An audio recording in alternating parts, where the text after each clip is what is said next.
The current modern burial practices are unsustainable. We have two choices. The first is burial. We take a body, we often embalm it, that is filling it with formaldehyde. We place the body in a coffin. We place the coffin in a cement and rebar-lined hole in the ground, where it then sits for a very long time.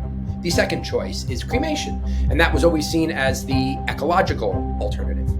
It takes about 30 gallons of fuel to perform and puts about 530 pounds of CO2 into the atmosphere as greenhouse gas. If this was about food or about cars, we'd be having this conversation years ago. We'd have been talking about solutions to it. But what we're talking about is dying. And this is not a topic anyone wants to touch. Ultimately, it's meant we've never come up with reasonable solutions to deal with it. But I think that's changing very, very rapidly. And we're going to see a movement come at amazing speed to really upend this industry and change the status quo.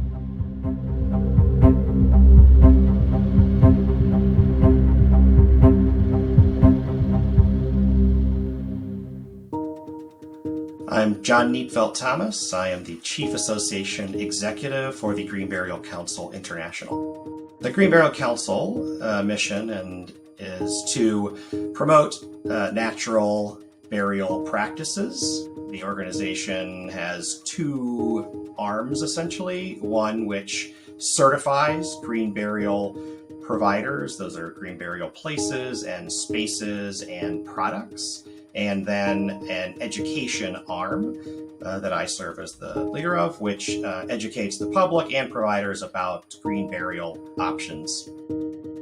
So a green burial at its most basic form is a unembalmed body in the ground with a simple covering, perhaps a cotton shroud. Then there are natural burial cemeteries, which are, think of more of a meadow.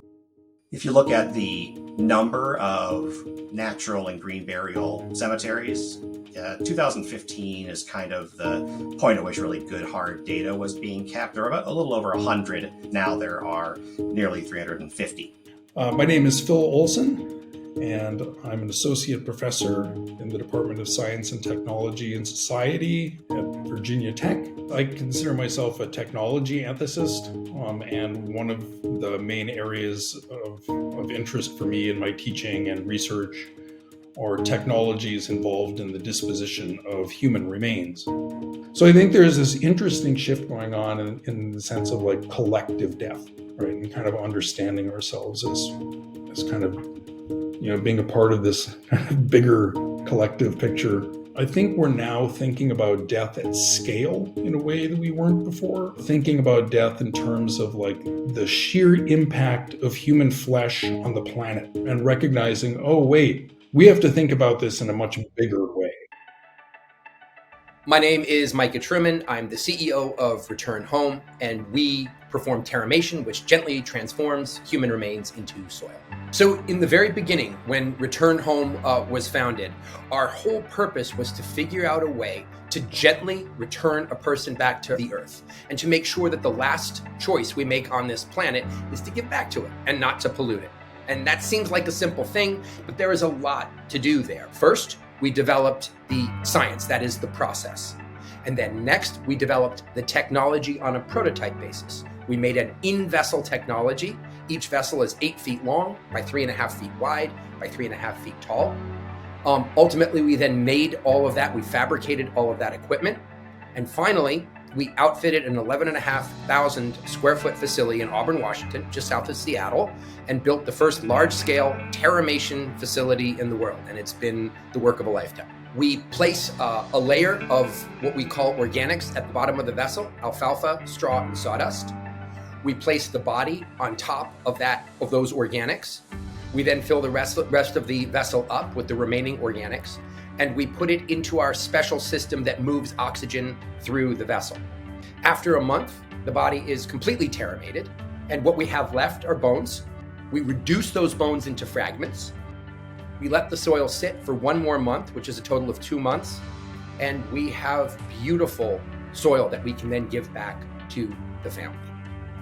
We are built to transform back. We're meant to go back to the earth. We're literally hardwired to do it. The microbes in our body, the things that digest the food we eat, also transform us and return us to the earth. Death and dying is an uncomfortable conversation for lots of people. So we really, as an organization, the Green Burial Council, encourages lots of pre-planning and conversations, and we give people tools to have those conversations.